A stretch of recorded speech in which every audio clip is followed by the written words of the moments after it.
After that, I've been questioning everything. I didn't believe in Santa Claus. I didn't believe in the Easter Bunny. What drives you today, and how different is it than what drove you when you first started? We could spend more on that, on healthcare up front, and we would save so much on the back end. How did that feel to be shouted out on the Tim Ferriss Show?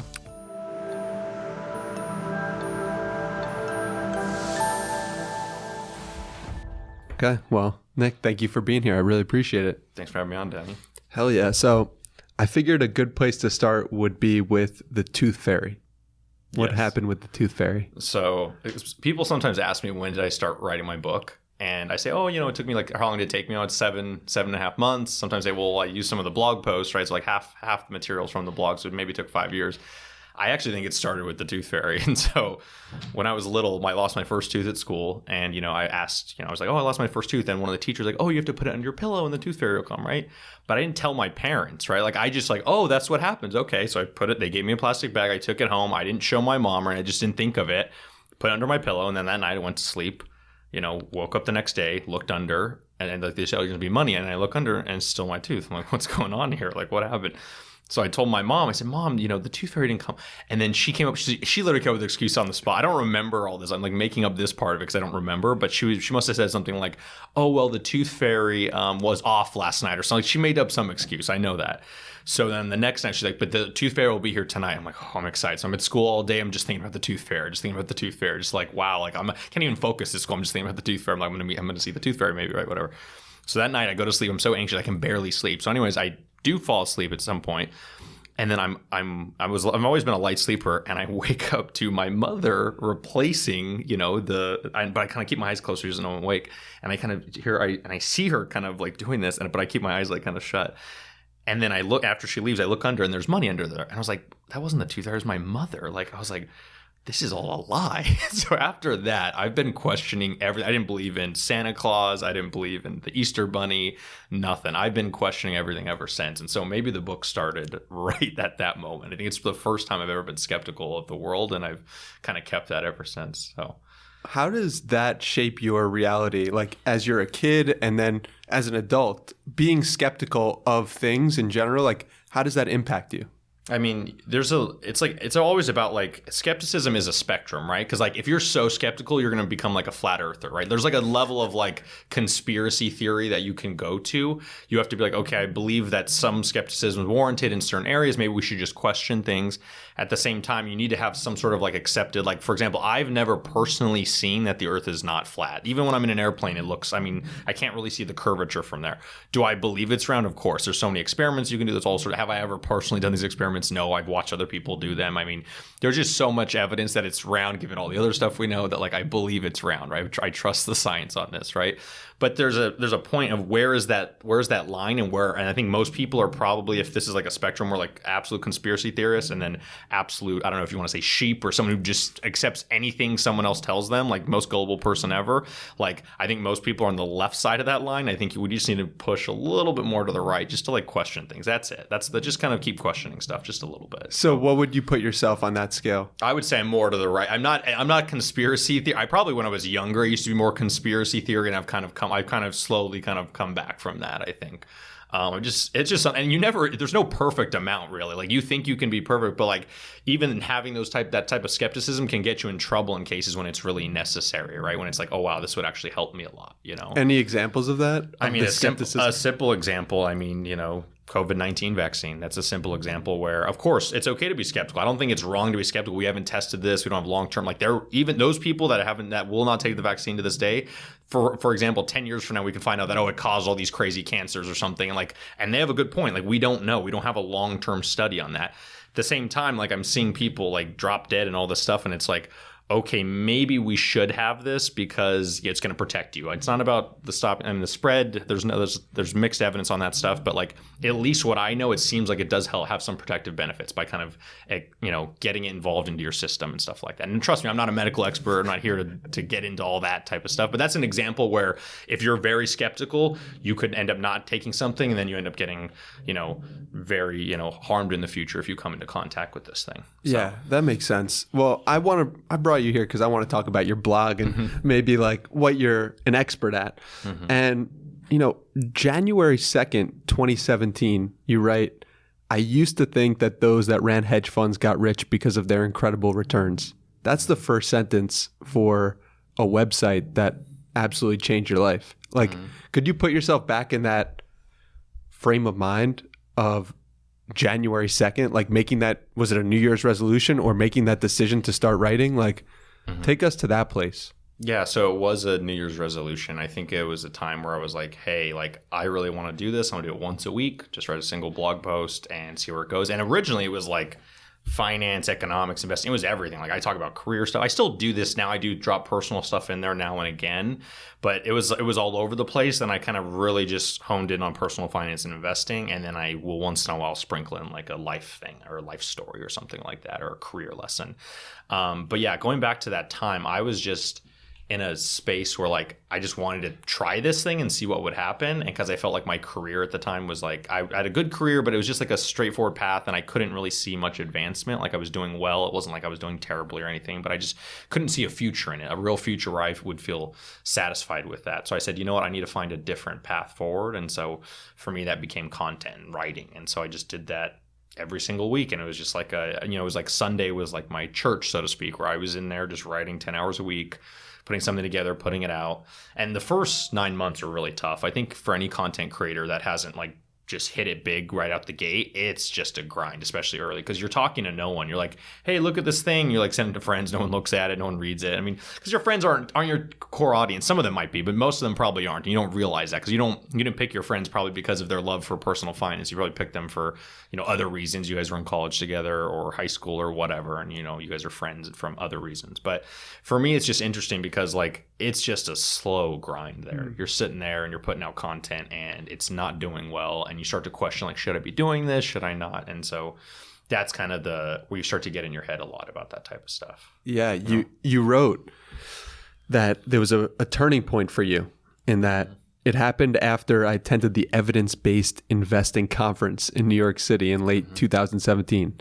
At the conference, I got to meet some of my favorite financial bloggers and realized I was going to make it.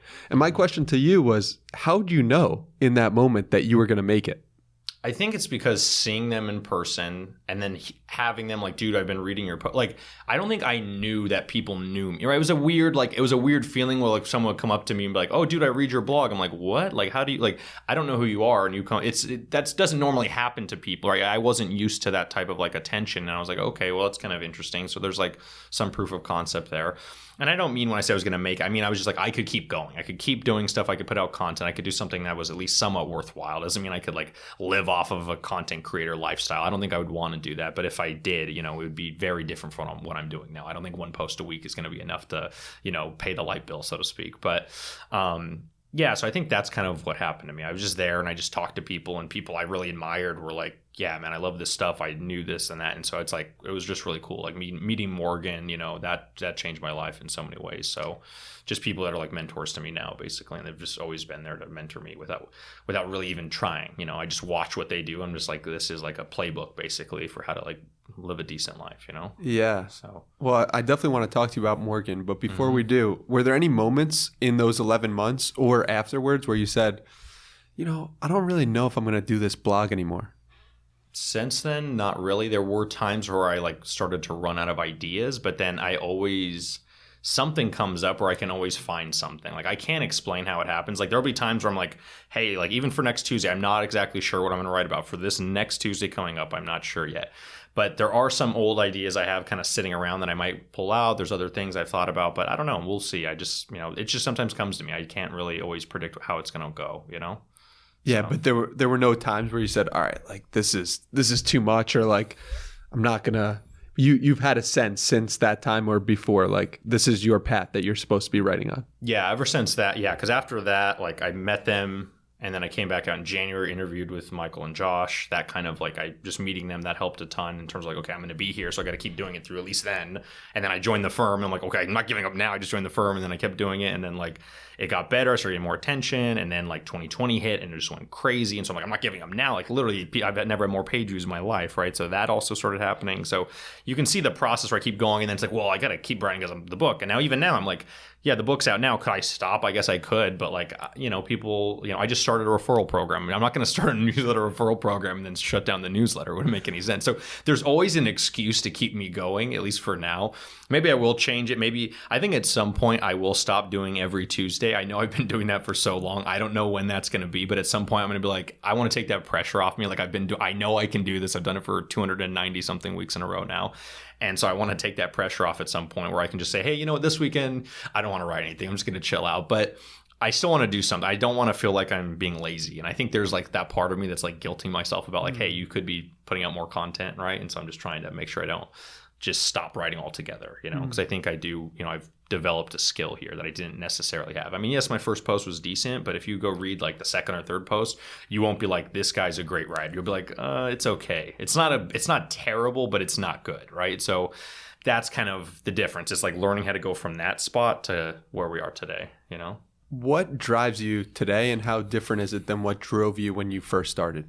I think what drove me when I first started, I would just say I'm just like very curious, and I wanted to kind of like just do something that I really loved. And today, of course, I still love it, but now it's more about like, you know, what other impacts can I have? Like I'm trying to think about bigger impacts. I've written like, I'm not going to change. I'm not going to have a fundamental break in my investment philosophy anytime soon. Like I'm going to learn new lessons. There's going to be little pieces of it I can tweak, but like it's mostly there. Like the marble has been crafted, everything. Like my investment philosophy is there. You're not going to find some brand new insight from me in like, you know, the next couple blog posts, right? Maybe once in a while I'll come up with something absolutely different, but most of it's kind of already done. And so I have to like kind of reiterate the same things and relate it to new information over time and how it's relevant, right?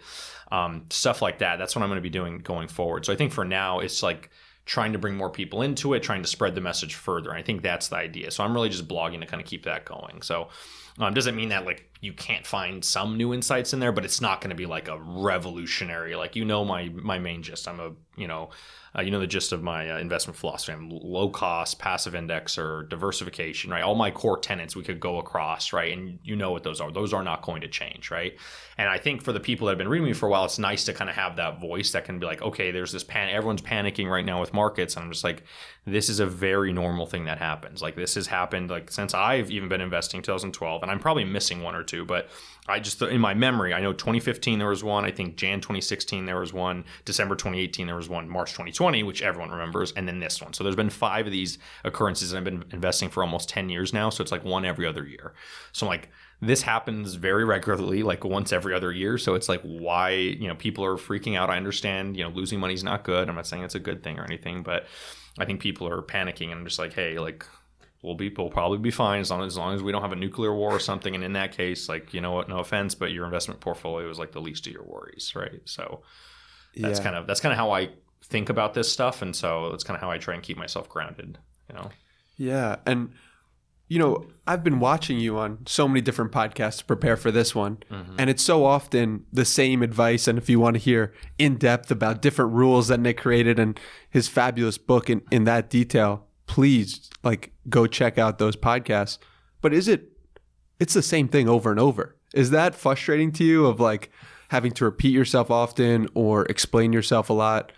Like it seems from my perspective that it's like the same conversation a lot. Well, I mean, there is some of that. There is some overlap, but every podcast, someone asks different questions. They don't ask the exact same set of questions. That's one thing. And two, it's like there's some people on this podcast, or maybe probably majority of the people on this podcast have never heard of me, right? Or just never heard me before. Maybe they may have seen one of my articles and may have never heard of me. I'm going to assume most people have never heard of me. So for them, this is the first time hearing about this idea or my way of explaining the idea. So for me, it's like, I'm basically just like have to like repeat my greatest hits in terms of the ideas, and I cannot like be like, oh, well, everyone should know this already. Like that's not true. Like because so many people have not heard of these things. Like I'm still have such a small reach, despite my quote success or whatever. Like my reach is still very, very small in the grand scheme of things, right? Like you have to realize like the most famous like, you know, financial author on the planet, Rich Dad, Poor Dad, Kiyosaki, right?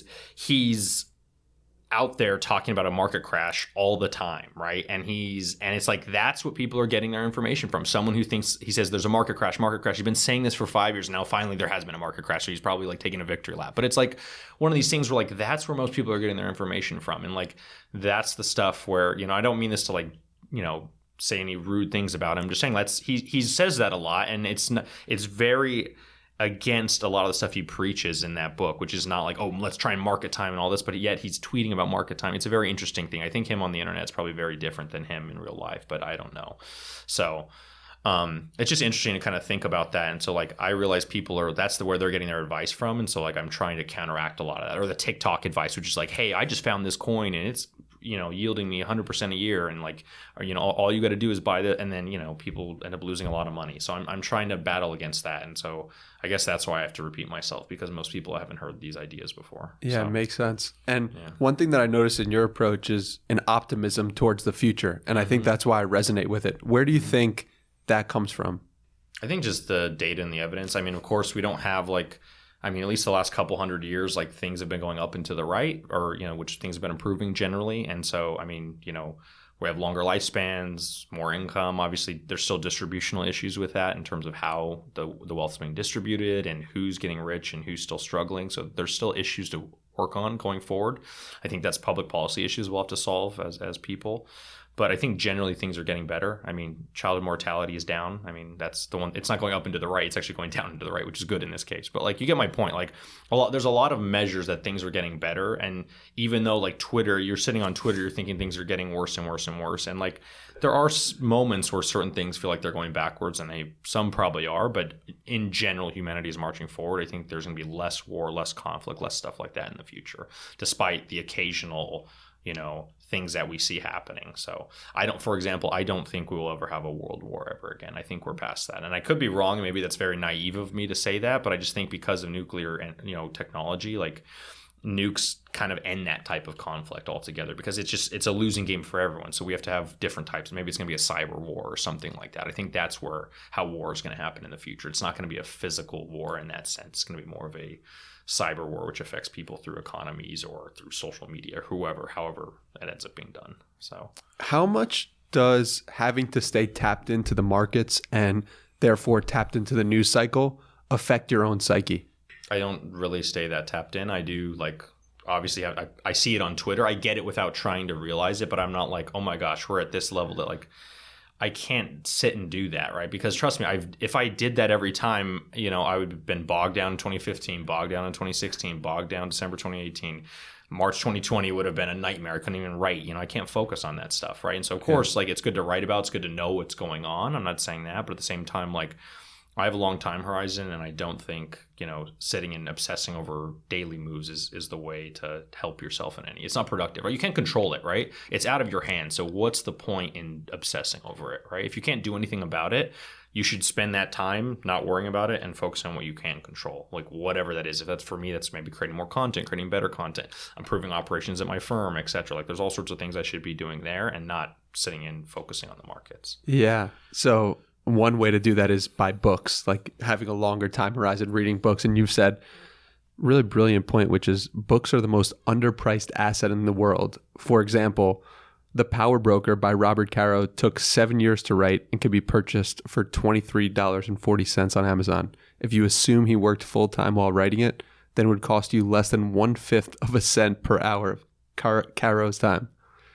That's incredible. Like, when you really frame it like that. Yeah, you have one of the best authors of all time writing for you for a cent an hour, right? I mean, trust me, he sold millions of copies, so it's like he made his money or whatever on it. But I don't know if he sold millions, but he sold a ton of copies of that book. But the point is, like, most underpriced asset out there is books. Like, think about my book, $17. Like, if you think about your investment decisions, like, how much money could that save? You think $17, like that was two or three trades back in 2000 was $17, right? It's like that. It's nothing. It is absolutely nothing in terms of, the value you can get in helping you make. If you make one better financial decision, you could save 10, 100, 1,000 times that value easily, right? So if you think about it, it's just it's a win-win, right? It's like you can't lose for that $17, especially with inflation. Inflation's 8%. Like, it's $17. Like, my Chipotle bowl is almost $17, right? It's like what do you think's the worth more to you? So, how many hours did it take you to write? So I took me about 5.5 months plus 2 months of editing. So I'd say 7.5 months in total. But remember, there's delays in there. So let's just say, I think we calculated this. So let's say I did 15 hours every weekend, and it took 6 months. So what is that? 25. Let's just say 30 weeks times 15. What is that? 450 hours, 500 hours, let's say. Yeah. So let's say 500 hours to write it on top of like all the hours it took me to write like the other half of the book, which is old blogs that I kind of worked in. So yeah, I don't know, maybe 1,000 hours all in. So 1,000 hours. So what is that, like 17 cents an hour? Yeah, or something. I don't know. I don't know what it is. It's not a great return for me. So yeah. Listen, man, it's incredible that you're able to take those 5 years of work and distill it into one thing that people can use and appreciate. What was the most unexpected challenge you faced from writing the book?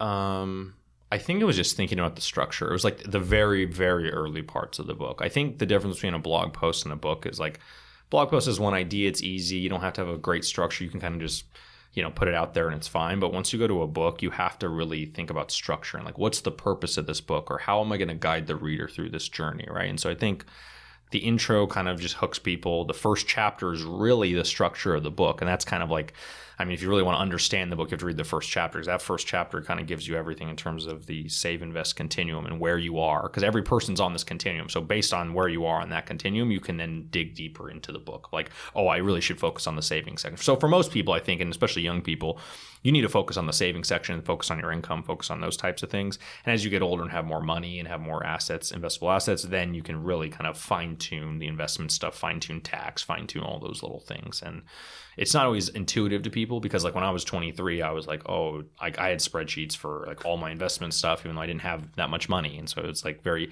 was fine that I did it. It was good for the knowledge, but it was also like I wasted so much time doing that when I should have been like, I don't know, learning R programming or Python or something that I use more now, right? And that's where I would have added a lot more value by doing that stuff sooner and wasting less time, being absolutely obsessed with investing. I guess in my case it helped because it ended up helping this career of writing about it. But I think in most cases there are other people that also obsess over it that don't end up, doing any content with it. So I didn't know it at the time, but yeah, going back, I probably would spend less time on that, And so you're 22 years old and you say, okay, I want to have $1 million by the time I'm 30 years old. Mm-hmm. And you talk in the book about not succeeding at that. And the reason for that... It was $500,000, but yes. $500,000, excuse me, because Warren Buffett had the $1 million goal. Yeah, so Warren Buffett had $1 million at age 30, but that's not adjusting for inflation. If you adjust for inflation, that's $9 million. So I'm crazy. Like, I'm not... So first off, I'm like, let's not adjust for inflation because that's a little crazy. And then I'm also not Warren Buffett, so I want $500,000 by age 30. And I didn't hit $500,000 by age 30, even by the end of age 30. By the time I hit 31, I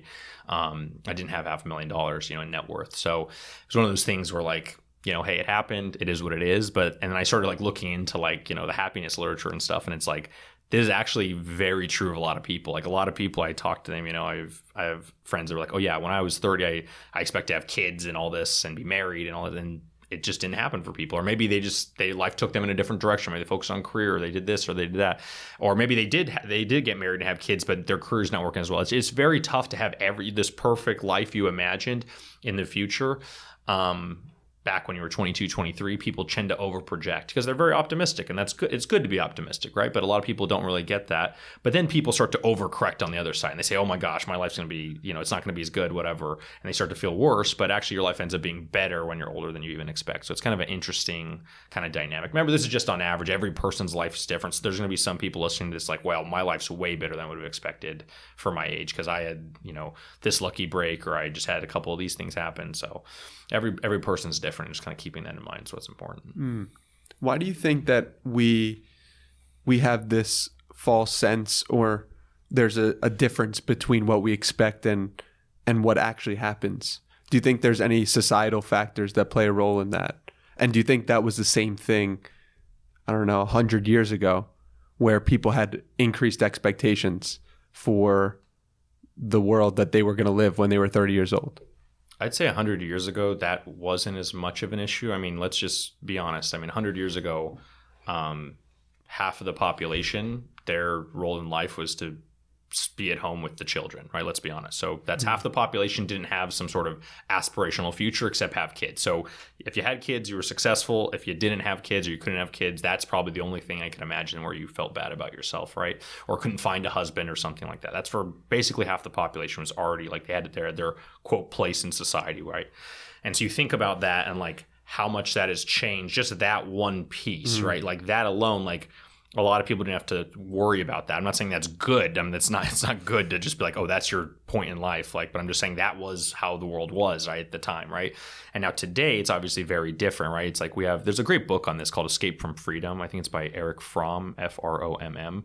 But he gets to this idea. This has nothing to do with just men and women. It's not about that. It's more about like, he's talking about like, I think communist or socialist societies versus like, Western societies, where the issue, we have tons of freedom today, but we also, with that freedom comes this existential dread of like, okay, you're in control of your life. And so if it doesn't turn out the way you want, it's your fault because you made bad choices. Versus, imagine if you grew up in communist Russia and you're like, oh, well, my father was an engineer, so I'm an engineer. And for most women, it's like, oh, you just worked in the house. There was no sense of existential dread. You had your place in society, whether that's, I'm not saying that's good or bad, but you got rid of, there's no, as I said, existential dread with that, but then there's no freedom to kind of do all this stuff. So there's balances and counterbalances to these types of ideas. And I'm not saying one's better than the other. If I obviously would pick freedom. I think that's better. But I was also raised in a Western culture where I obviously would probably more likely to agree with that, right? So just thinking about these ideas and challenging, that's an example of challenging a very well accepted notion of like, oh, of course, like if my father, for example, sells insurance, so that means I would have been an insurance salesman. Like that obviously would have been suboptimal for me, right? Because I don't think I'm like the greatest salesman. I'm okay at it, but like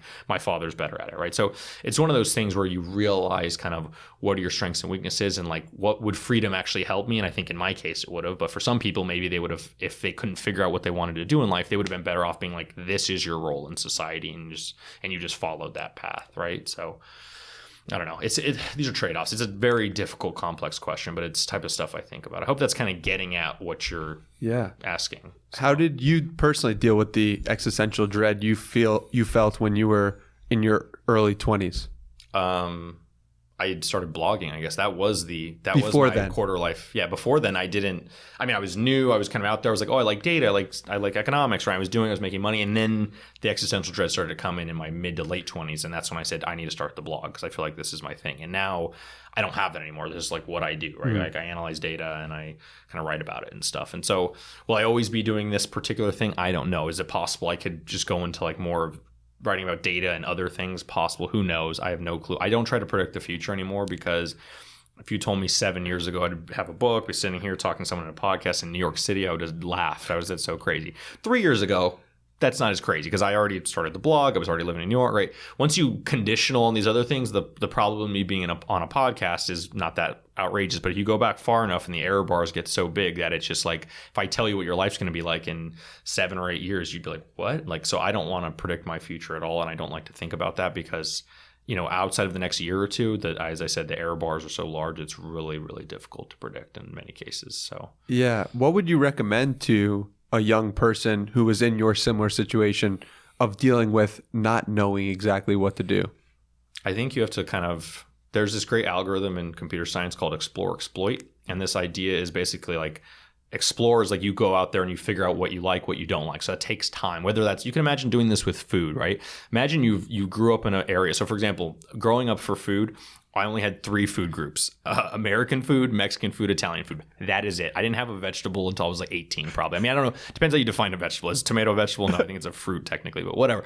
I didn't really have a vegetable until I was 18 years old when I was in college. And I started exploring and trying new things and figured out what I liked, what I didn't like. And then even once I kind of graduated college, I explored more because I can now go and buy my own food and all that versus just eating what was ever in the cafeteria. But imagine that, like, you're trying to figure out what you like, spend a lot of time in the exploratory phase. And then once you find those things, you have some idea, then start exploit those things that you really are like, into, right? And so you probably have some idea, like you'll know, like just from school, you'll know, like, okay, do I like math or do I like, language arts or English, right? Do I like writing or do I like, data? Do I like that? So you already have some idea just from your own interests. Like you'll have, some, but try some other things, try things you may not even think you'd like and kind of go from there. So that's what I would say. And I would say don't always follow your interests. Sometimes you want to follow your strengths because a lot of times, for example, I actually used to hate writing, like absolutely hated writing. But what I found to be true is generally if you were decent at something, and I got decent at writing, you will start to actually like it because you end up liking the praise and the admiration, all the stuff that comes along with it, and not necessarily activity. So I don't hate writing. Every time I have to sit and like hate. I only hate if I don't know what to write about. If you said write something like right now, you hand me a computer, I'd be like, I don't know what to write about. But if you like game or said, oh, hey, you have time to write about whatever, and I get to choose what I get to write about, and I get to think about it, then I can enjoy my process, right? Yeah. So I would say explore, exploit. That's kind of the key algorithm you want to use there. So. It's funny you were talking before about not predicting the future. Mm-hmm. On May 15th, 2020, which is almost exactly 2 years ago, you said, quote unquote, I'll probably never write a book. Wait, did I? You did. From a David Perel.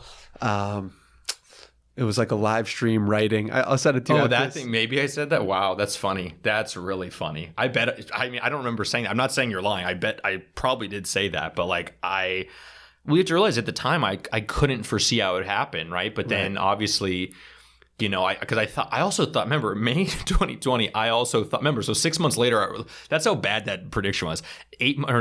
So May, by January 1st the next year, I was writing a book. Like by December, I think what happened too, it's like everything. So how actually the book came about, you know, March 2020 happened, COVID happened. I was in New York City. You know, we flattened the curve by May. It was like, oh, it's kind of like over, right, guys? It's over, right? Memorial Day happened. Rest of the country, rest of the United States got it. I'm like, oh my gosh, it's back again. But I was like, oh, then it flattened again. I was like, oh wow, guys, we really did it. So first New York had to get, then everyone else had to get it. Now we're good, guys. COVID's over, right? Remember, don't listen to my medical advice. Maybe my COVID-19 take. Maybe we should cut that out of the interview. I don't know. So, anyways. December 2020 happens, which at that time was the biggest wave we had seen. It was bigger than the prior two waves. And at that point, I was looking at this and I said, this thing's never going to end. I'm like, I'm going to be trapped inside. I just thought this was going to go on for like another 5 years. I got super pessimistic then. Like, wasn't caring about markets. I was like, this is an opportunity. Like, it's like spoke to me. I was like, I have to write a book. Like, I have to do something productive, and I'm going to just collect all my stuff and I'll figure it out. I'll just like email the publisher. So I literally, most people don't know this. I slid into Harriman House's DMs, right? Because like they've published all the people in FinTwit. I'm like, all these people that I like and admire publish their books with them. I might as well do it as well. So I'm like, okay, I'm just going to slide into their DMs. They said, hey, I have 2 book ideas. They said, ironically, we had an idea for you and it matched the first idea. I was like, okay, cool. So I ended up putting it all together. Had to come up with the title. I think the thing just keep. I think they were going to call it as inside baseball. They were going to call it "A Data Scientist Answers Like the 15 Biggest Questions in Finance." And I was like, that may be the worst title I've ever heard. So trust me, I love my publisher. Don't get me wrong, but at that point I was like, no, we're going to call it Just Keep Buying. Just trust me on this. Like, this thing is going to be a much better title, right? Over history, right? Than like that other title.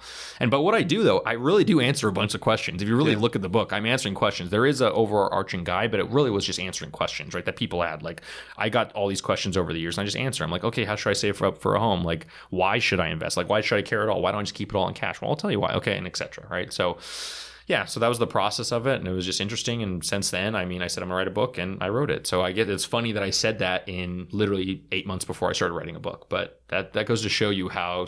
But the world changed a lot since then.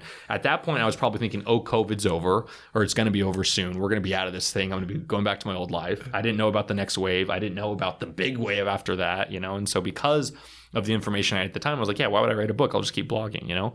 But everything changed after that, obviously. So yeah, it's also funny how dates work out, because your first blog post, or rather the blog post that turned into the book, Just Keep Buying, is 5 years to the date of the actual published date. And it was supposed to be in February of 2022, the book coming out, and it gets pushed back to April on the exact date. Yeah, well, I didn't think about it. They said, supply chain crisis, we have to push it back, 2 months. And I was like, oh, God. Because I originally wanted it out on Christmas. No one even knows that. I wanted it out at Christmas. And I said, when do I need to get it to you guys so we have it out by Christmas? They said, get it to me by June 1st. I got it to them by May 15th.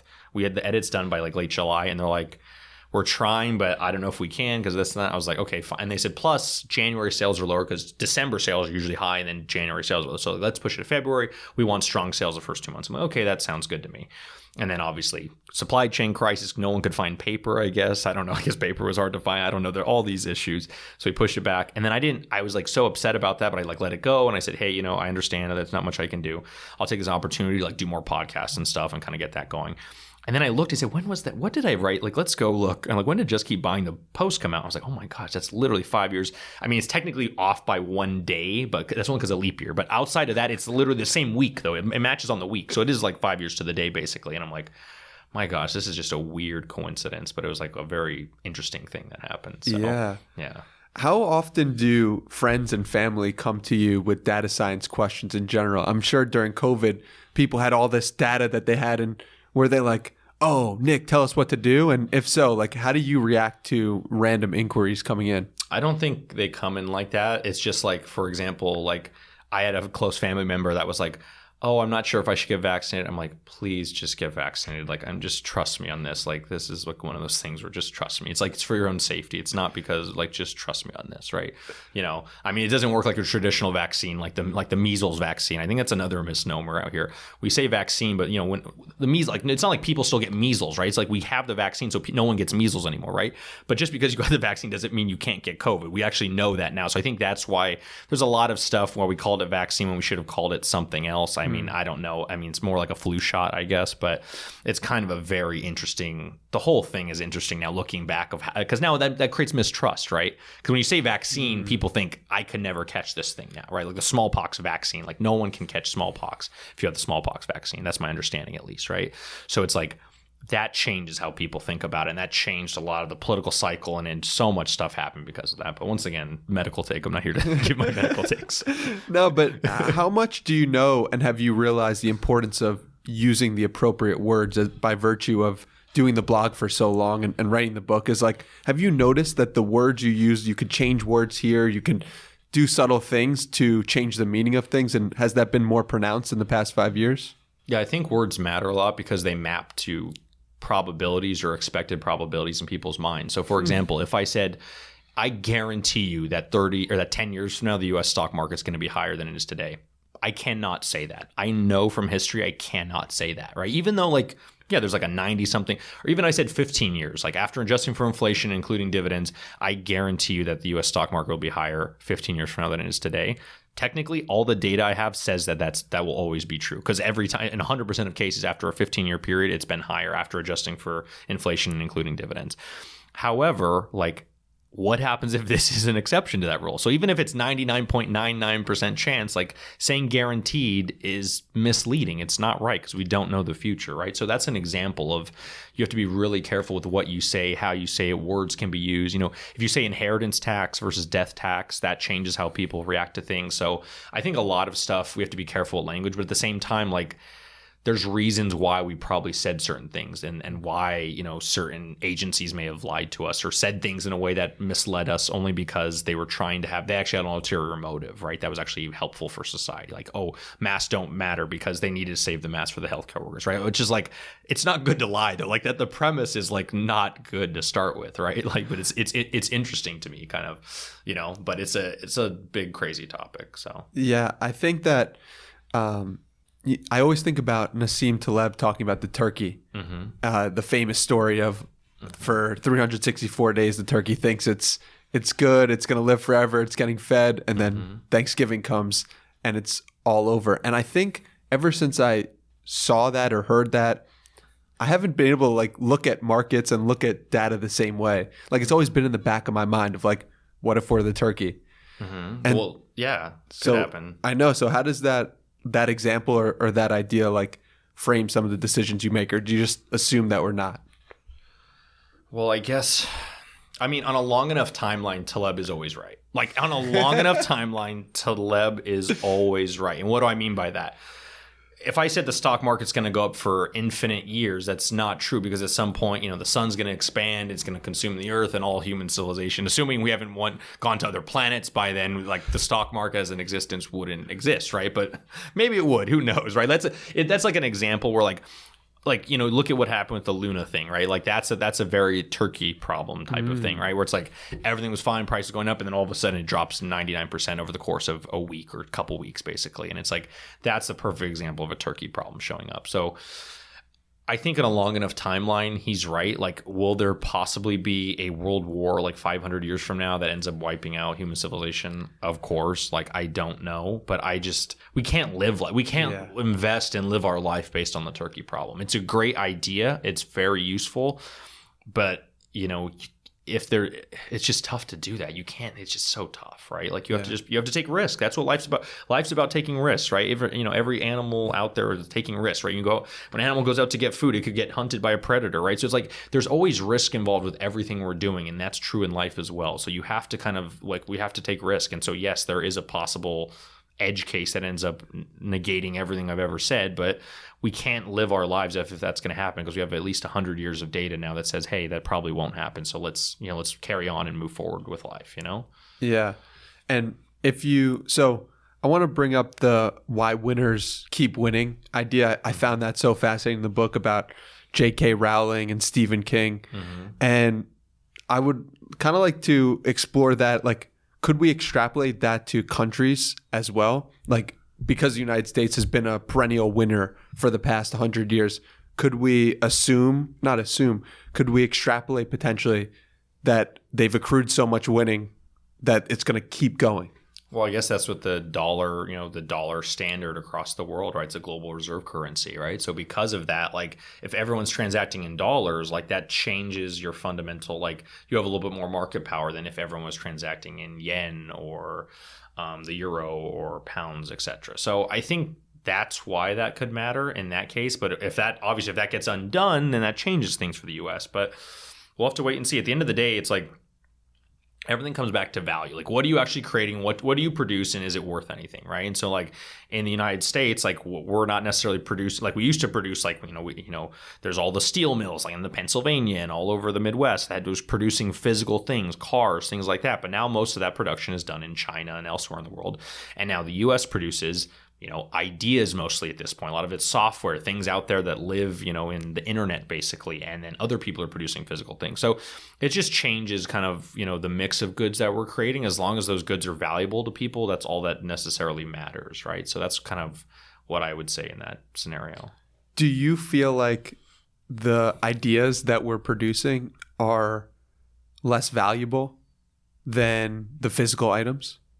Well, I mean, I don't think so. I mean, I guess you could actually count. I mean, you could try and come at that with GDP or something. Like there's measures to try to get at that, like the stuff we create and what is it, if you think like, okay, what's more, like why is this laptop expensive? Is it because of the physical materials it's made of, or is it because of the software that runs that allows you to be a creator and all the other stuff allows you to make more income and all these other things, right? So I think it's not necessarily the physical materials. Don't get me wrong, the hardware is nice and that matters, but I think most of it, I had to guess, is all the intellectual property associated with running all of it, the software and everything else. That's probably more valuable than the physical materials themselves, right?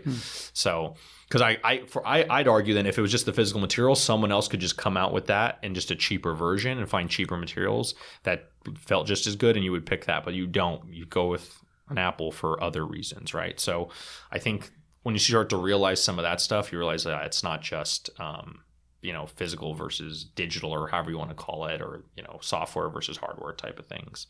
But yeah. And so we mentioned Morgan Housel before, and I have to bring him back up because, he's served as a pivotal role in your life as a mentor and as a person who we were both respect and admire. How has that relationship developed and begun and end? Like, how has that gone for you, and how has Morgan Housel played a key role in your life?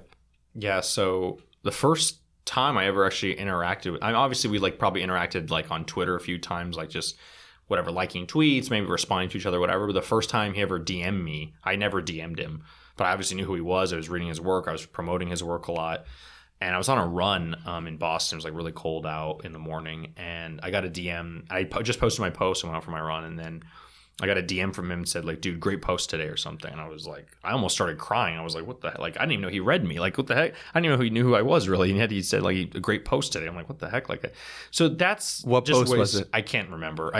It's not important. I don't I'm oh my gosh, I got to write like this again. No, it was just one of my posts. I don't know which one it was, but it's one of those things where when you put out something that people really admired from people you admire, it's worth so much more than just, some random person, because there's that connection of I know this person's legit and they're not saying this because they want something from me. So I think for me, as I said in the acknowledgements page of the book, it's he's been the best mentor of just showing me the way without saying a word, right? He doesn't have to say anything. I just kind of watch his actions, and that says enough for me. Like, it's really in how you conduct yourself online. I've been trying to do better with that, with how, you write, a lot of stuff. And I don't mean like I've ripped off his style. I did for a while. I was kind of copying his style just because I want to get better at writing stories. And so I did kind of do that for a little bit on the blog, where I would start with a story and then come up, add some data at the end. But so it was kind of like my hybrid of his model.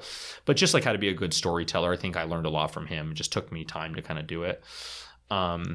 And since then, like, he's now that I've just come out with the book, like, he's been super helpful with me. I consider him my Sherpa, like, showing me kind of the ways of Amazon and understanding the Amazon rank and the algorithm and all this stuff. And it's very interesting to me. So he's been very helpful in that regard. And so he'll always be like a friend and mentor. And so, yeah, I'm always going to be a big supporter of him. And he's obviously supported me. Like, he, shouted me on the Tim Ferriss podcast. He's done a lot. He's done a lot to help me, just to kind of just be really nice. And it's really cool that he's done that. So, yeah. How did that feel to be shouted out on the Tim Ferriss Show? Well, it's cool. So I heard it that it happened. I was like listening to it, but then it was so funny because when he spelled my name, my last name is Maggiulli, Maggiulli. But like, it was so funny because he's on the biggest stage out there, and when he goes to spell my, he's like, Nick Maggiulli. Yeah, he's been writing for like 10 years. I haven't. I was only writing for like 5. So first he's like, I've been reading for like 10. I don't know. He didn't say 10, 20 years, but he acted like he was like, yeah, it's like 10 something years. I've been reading for forever. I was like, Morgan, I've been writing for 5 years. So that was one thing, that's a minor detail. But then when we went to spell my name, he said, yeah, Maggiulli, Mijj. I was like, Morgan, it's like MAG. It was like, gosh. But what's funny? I actually, so like 2 days after that came out, or a couple days after, I searched the misspelling, and Google had already realized that people were like, they had found that they were looking for me. Like, Google's that smart. And I was like, my gosh, it's amazing. So even if you type the misspelling to this day, it still redirects to me somehow. So it doesn't even matter. Those types, it's so funny to me. Like, our algorithms are so smart, search algorithms, that like you can say something incorrectly, but you're referring to an actual person. And then just by searching, as long as that's not related to anything else out there, which it isn't in this case, this MIJJ character doesn't exist. So it ends up mapping to me, which is kind of interesting. So did that bring a lot of new readers and a lot of new eyeballs and people respecting your work and being like, whoa, this is awesome? I've actually had I've probably had like 10 or 15 people reach out to me. So maybe there's been more than 10 or 15, but like people that have actually reached out to me like, yeah, I heard about you from Morgan Housel on the Tim Ferriss podcast, read all your stuff. Like, I'm excited for the book. Like, that's helped a ton, right? So he's definitely driven a lot of traffic, right? Especially if like, you're like, hey, who's some of your favorite writers? And he leads with me. I mean, it's huge, right? It's a huge endorsement. I truly appreciate that. I'm very humbled by it, right? Because he's like the best in our space, like, without a doubt. Yeah. So kind of switching gears here a little bit, you mentioned to Jim O'Shaughnessy in 2018 a brilliant idea, which is they never give ideas or medals for preventing something, only for fixing or curing something. Mm-hmm. So that's so true, right? And how do you come up with that? I don't think it's my idea. I think I've heard that somewhere. I think it's also like a Taleb type of idea where he's talking about prevention. That's definitely not my idea. I may have just said it in that particular way, but like, I think that's the Taleb idea where he talked about that. It's the, absence of evidence, not evidence of absence, or some things like that. It's kind of that idea kind of replayed again. But yeah, it's just like, yeah, they don't give medals for prevention. They don't. Like, it's just not true. Like, it's better to be a hero than it is. I mean, at least from your own personal status, right? Like, if I stopped something from happening, like, no one would know. But if I like save someone after a crash, like, it's far more heroic, right? It's like, I guess it's interesting to me to think about that. And I also think that's why a lot of like, if you think about like, I'm trying to think about what's a good analogy for this right now, like where prevention would be. Like, for example, you think about if there was some intervention that could help people, like, reduce obesity, be healthier, all that stuff, that alone, we could spend more on that on healthcare up front, and we would save so much on the back end with like end of life care, with heart disease, diabetes, all these types of metabolic problems that happen later if we could just prevent it earlier, right? And so, what are ways of doing that? That's a great question. But if you had ways to do that, I say that should earn you like a Nobel Prize in medicine. If you could figure out something that's easy, non-invasive, and that would prevent a lot of these things, like, you would save the economy billions and billions of dollars, right? The problem is, you're probably not gonna get recognized for that, even though it's very useful. Like hand washing, right? Hand washing probably did more to save people than any sort of anything after the fact, right? After like you got a disease or something, it's like, no, just wash your hands. That's gonna prevent a lot of how many diseases have been prevented from just stuff like that, right? That's kind of the question, you know. And who's the creator of hand washing? Yeah. I have no idea. They probably have some history on it. People, the person who started all this stuff, right? And they probably do. I mean, they've probably been recognized somewhat now, but the fact that we don't know the name says a lot, right? You know, yeah, that kind of gets at that, you know. So I also wanted to bring up to you our mutual appreciation for Mark Zuckerberg. Mm-hmm. You know, most people are very quick to hate on Mark Zuckerberg, and I understand that. But in one podcast I was listening to, you were saying like he doesn't get a lot of credit, and I was like, you're so right on that. Mm-hmm. What makes you say that? I think why so this is it's because remember he's like very hated for a host of reasons, and I think I love him because he's actually a programmer, and if you've like done data stuff or anything just programming, like you get like the art of creation. And I think when it struck me like a lightning bolt was he was talking about the social network, and he was like there was a quote, I'm gonna say it incorrectly, but I'm gonna try and paraphrase what he said. He was basically like, what's amazing about the social network was they got everything right in the movie, like the littlest details. They got the littlest details right. Like that, like the jacket I was wearing, I have that jacket, like that thing, that place. I remember going there and having that, like all these little pieces were right. But the biggest premise of the movie, which he created the social network to get a girl, was wrong. He's like, I didn't do this for a woman or for love or anything. It's like, I did it because I like to build stuff and it's cool to build stuff, right? And it's like Hollywood can't wrap their mind around someone just loving to do something because they love to do it. And it's not about the money. It's not about all these other things. And I think he's right. That's why he turned down whatever it was, Yahoo, or whoever wanted to give him $1 billion for, you know, Facebook back in the day. He's like, what would I do? I'm going to go and just build another social network anyways, right? And he gets it like, I am a creator and I like to create stuff. And I just have massive respect for that as someone who has been creating stuff. I'm obviously not building a business, but like you get it, right? It's like at some point, like if someone said, okay, you know, how much money would I have to give you to never write on the internet ever again or never write for people? Like, I don't think there's any amount. Like I would be depressed. I could go live, let's say I could fly private around the world, party with my friends all the time. Don't get me wrong. That would be amazing for about 6 months. After that, what purpose do I have? Like I can do something else. I guess I could find a new career, but it would, a part of me that I created would just be gone forever. So I think you can realize how true it is in the absurdities of it, right? So find something you love to do, right? That's part of your craft. And imagine someone saying, okay, I'm going to pay you never to do that again. If you're just doing it for money, you would say yes in a second, right? You'd be like, hey, you never have to do that again? Okay, sure. But if you're not doing it for money, you'll feel like a sense of like you're losing yourself. And I think at some point you have to realize like there are things that are bigger than money. Yeah. And you saying it like that makes me think about this podcast. Like if someone paid me $100 million never to podcast again, I don't know if I could take that. Like it just is so part of your being, you know, and you probably feel the same exact way with the blog and writing and just being able to express yourself that way. And do you feel that in any other parts of your life?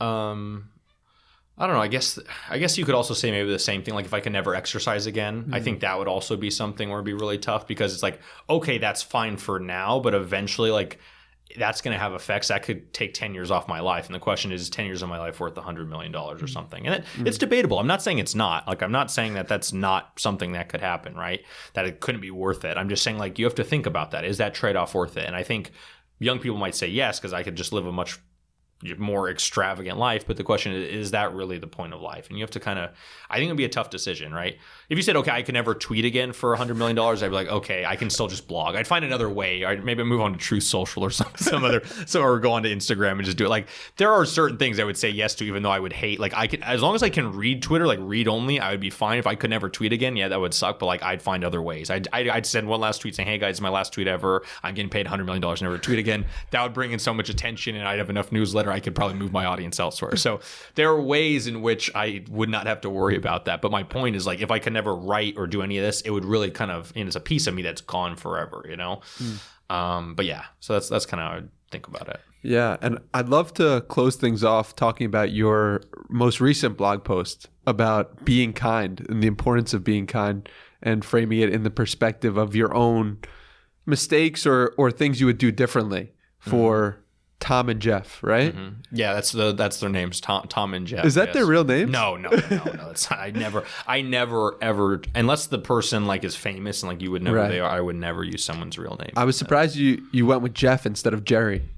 Oh, yeah, because it's what my dad's like, you should say Tom and Jerry. I'm like, Dad, everyone's going to read this as a joke and then think of a cat and a mouse. I'm just like, what? You're going to just take people in the wrong direction, yeah. So do you send your dad the the blog post before you publish them? Yeah, he gets them every time. Every Sunday he gets Wow. them, and he looks through them and just gives me like, you know, minor, you know, grammatical typos, things like that. Usually catches most of them. So yeah, he does a great job at that. So yeah, and that's it. He just does that once a week. So yeah, the Tom and Jeff story, I kind of explained it in the blog post. It was just a thing where I think it was miscommunication. I probably could have sat down with them and talked with them more. I did feel like I probably was sending a lot of requests, but I also felt like I was being ignored a lot. And so it was a tough relationship. And at some point, I just got so fed up with it, you know, that I was just like, I'm going to learn this on my own. Like, I'm going to basically take these people's jobs by just doing this stuff myself. And so, you know, it was not my bright, you know, my nicest moment, to be honest with you. But like, I was vengeful. I was upset. I was like, these guys they're disrespecting me, and I'm like, I want to get them back. And it wasn't, you know, I could have probably found a better solution, but at the end of the day, it is what it is now. So, you know, it's water under the bridge. And so I just saw a lot of, I've even seen the last, you know, couple of weeks with people dunking on people on Twitter, all the money that's been lost. Like, there are people that are suicidal and they've lost everything, and I feel bad. There's people I know that have been in the game, made money. I know a guy, he's a friend of a friend, started his own coin. It's like, I don't remember the name of the coin. We called it like whatever. Let's say his name is Tom. So we called it Tom Coin. So we called it Tom Coin, right? So like, how's Tom Coin doing? Oh, it's doing great. So he actually made enough money off this coin. He paid off his medical school debt. So like, obviously helped his life. Started another coin later, like made a little bit of money off that, but not a ton. And then he's like now made a decent amount of money, probably something in the 5 figures on it. And then he put all that, I guess, into Luna, and he just lost everything. So like, but he did the one thing he got out. He basically had medical school for free, which is not bad. So like on net, like he's not probably like, he basically got his medical school debt and then didn't make anything after that. But it's just a sad thing to see this and see people struggling, and like people are dunking, ha ha ha, you idiots. Like, I mean, I agree that it wasn't the most prudent decision to do that, but they don't know that. People don't know. They saw the 20%. I still remember early on in the podcast tour, I was saying like, oh, I only recommend income producing assets. This is chapter 11 of Just Keep Buying, right? And like, people are like, well, is crypto an income producing? I'm like, no. It's like, what about staking? Haha, gotcha. Staking's income. And I was like, there's unknown risks there, and I don't want to tell people to stake and assume this is fixed income and that it's fair, because we don't know. There's unknown risks, and I'm just not ready to say that to people. I can see, well, what if you use a stable coin? Okay, you can use stable coin, but they're not paying that much. So it's like, you could earn a little bit there, but it's, to me, I'm just like, I don't really see the, you know, the point of all that. Like, if you're going to take your risk, we're going to take your risk, and don't take your risk where you're not going to take your risk, right? You know, own U.S. bonds, which actually been doing pretty terribly this year, but that's a separate discussion. Anyway, so I was kind of against staking, not because I just didn't know enough, and I said the risks were unknown. And here's a perfect example of one of the risks showing up. You're making 20% a year, but now your underlying coin just plummeted by what, 80, 90%, whatever it is, right? 99%. Yeah, or whatever. Yeah, it depends which one you have, whatever. That's the point. It's like, you can't, staking doesn't work when you don't know the risks involved in the system. And that was one of the risks that few knew about. There are people now, you can say, hey, I tweeted about this in 2020 and no one said anything. It's like, yeah, you were right, but it's hard to know. Like, it's a very complex system, right? And it's hard to know about this beforehand. But that's an example of, you know the risks in something. If you don't know the risks, be careful before you put a lot of money into it. Yeah, so circling back to the kindness of it, it's like, how did that story and just the story of Tom and Jeff, how did that impact your own ability to be kinder as a person? And how do you recommend people be kinder? So yeah, I think that story reminded me of this because I saw a lot of people dunking on people on Twitter and stuff. And I'm just like, I used to dunk on people on Twitter and do that. And I may still do it in the future. I'm trying not to, though. I'm really trying not to. That's the goal. Is like, why do you want to? Well, because I've done it because it's an easy way to get engagement. And a lot of times, like, I know, like, when someone's saying absolutely outrageous, I'll be like, come on, guys, this is so outrageous. Like, we got to stop, especially if it's got a lot of attention and likes. I'm like, this is insane. Right? Or if I think it's very wrong.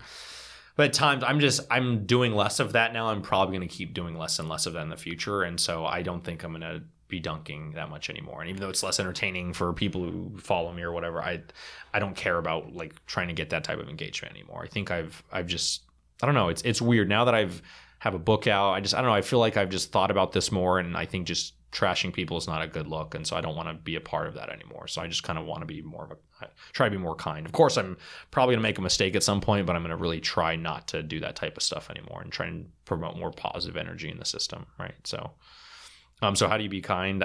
I don't know. It's a great question. I mean, what does kindness even mean? You know, just like, don't participate in that negative energy, I guess. You know, even though it's like someone can talk trash on you and stuff, I just block, and that's it. That's the meanest thing I'm gonna do is block somebody. But like, I'm like, hey, you struck first. Like, you're out here attacking me for no reason, saying something kind of rude. I'll just block, and that's it. I wouldn't consider that mean. I would just be like, hey, like, because if I don't block you now, you're gonna come back later, right? You know, and so I think like muting's temporary, blocking's forever. It's kind of like a long-term solution, right? Muting's a short-term solution because they'll come back and they'll attack, especially trolls will do that. So, yeah, that's what I would say to do that. Just like kind of, you know, just try to stay positive, be positive people, try and give people the benefit of the doubt. Like from your information, you may think X, from someone else's, you would think Y. I still remember the story. It's really good. Someone tweeted about this. This guy was coming to a class. He was sitting in the front seat, and on the first day, he sat next to this guy who I can't remember. I think he was from like the Middle East or something, and he didn't really speak English that well. And so they sat together first day. The next day, he came in, you know, and sat there again. The two guys sat there, whatever. And this happened for the first week. The second week he came in, he noticed that the guy had put all his books on his desk, right? Like these two desks. And he noticed he put all these books on his desk. And he came in, and right as he came in, the guy moved all the books off, whatever. The next day, he said the books were there. And he keeps seeing this, like, what the heck? This guy's such an a-hole. He keeps putting his books on my desk, like, every single day. I have to, like, help him move them off. And then one day, you know, he came in, and he saw someone else trying to, like, sit in that seat where the books were. And the guy said, no, that's for my friend. He was saving him a seat every day, right? And when you hear the conclusion of the story, you realize the guy's not an asshole. The guy's actually a friend. And then that guy was like, oh my God, like I'm an asshole, like for even thinking that about this guy, right? And it really hits you in a big way. So that's what I think kindness is thinking like, is there another motive that someone could have to do this action, or is it purely malicious? And sometimes it is malicious, so you can't get around it. But sometimes they may not even realize what they're doing. And a lot of times from their perspective, like, oh, I didn't even think of that, you know? So just kind of be less judgmental kind of going into those types of things, you know? One of the most important realizations I've had in the past 2 years has been assuming positive intent makes your life better. Mm-hmm. And yeah, I think that's a beautiful place to come to a close. Nick, I really appreciate you taking the time. I appreciate your incredible writing, your ability to give those thoughts to the people in the audio form too. Are you going to be reading your audiobook? No. So we actually hired a professional to do that. God. We had a professional. I mean, I could have done it, but I was like, you know, let's get a pro to do Fair it. Enough. I mean, where Morgan got a pro to do it. So I'm like, I'm just going to follow Morgan's lead to get a pro to do it. Because like, enough. Don't get me wrong. I think my voice is fine, but like, I think have the professionals do it. That's what they do for a living. And, you know, and people like the audiobooks. No one's been like, why'd you guys pick this person? Like, no, Kevin Meyer was great. I recommend him. So yeah. So check out the book. Mm-hmm. Just keep buying. Check out the audiobook. Mm-hmm. Get it on Kindle. I really appreciate you taking the time. Anywhere else we can send people to connect with you? You can DM me on Twitter. My DMs are open. So it's @dollarsandData, all lowercase, @dollarsandData. You can find me there. I try to answer every DM. So feel free to reach out. So awesome. Thank you so much. Thanks, Danny. Appreciate it.